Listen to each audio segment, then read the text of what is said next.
mayors, representatives, and friends who have come to attend the Malmo Summit, the ICLEI World Congress from 63 different countries.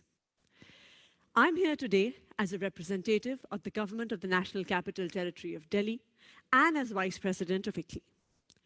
As we gather at the Malmo Summit today to discuss equity and inclusion, we must remember that we live in a deeply unequal and a world of exclusion. Today, 1 in 3 people does not have access to clean drinking water. Today, in 2020, 200 million people across the world are unemployed.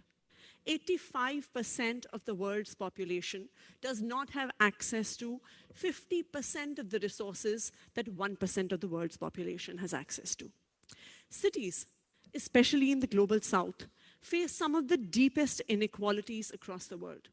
Access to basic facilities like water, electricity, sanitation, education, healthcare are not assured to many people who live in cities across the world. And as the population of cities grows at an unprecedented pace, these inequalities and exclusions are only becoming deeper. And as we look, all of us here in the room today, towards creating more equitable, sustainable, and inclusive cities, the one question that we often get asked, that will equity, inclusion, and sustainability come at the cost of economic growth?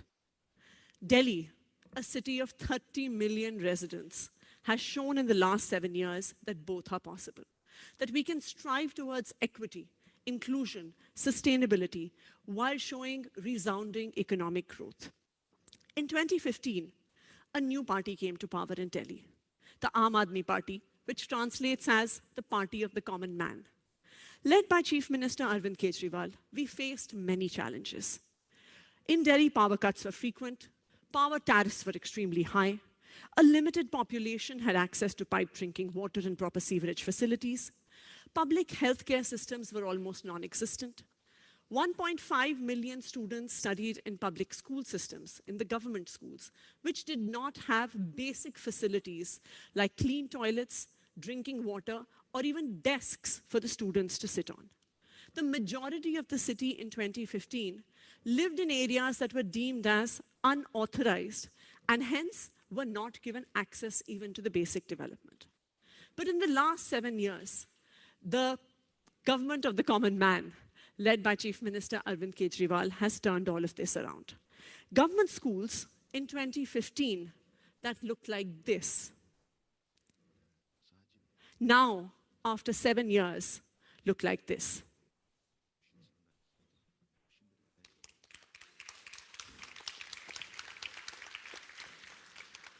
Government schools in Delhi have now been getting better results than private schools for the last 4 years.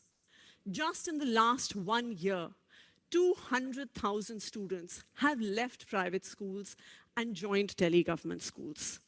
Today, all of the city's population has access to high-quality primary health care via primary health centers called Mohalla clinics, where citizens get free consultations, free tests, free medicines.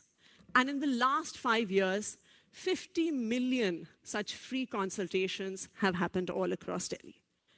We now have 24/7 electricity with a major shift towards renewable energy. More than 1,500 localities have got piped water supply for the first time. More than 500 localities have been connected to the sewerage system for the first time. And all of this has been achieved with increasing budgets and increasing revenues. The budget in Delhi has increased from rupees 300 billion in 2015, when we first came to power, to 750 billion in 2022. Every year, the Delhi government has increased its revenues and had a revenue surplus budget. The per capita income of Delhi is now 3 times that of every other city in India. The state GDP in Delhi has grown 150% in the last decade.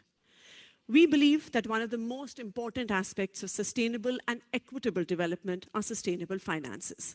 The Delhi government, with its efficient budget management policies and fiscal prudence, has consistently been able to give government subsidies for the excluded, as well as increase our expenditure investing in the future of the city in terms of education and healthcare. And this has what has led to the economic growth in Delhi. If Delhi, which is a city of 30 million residents, can strive towards equity, inclusion, and sustainability, then I believe that every city in the world can. Thank you.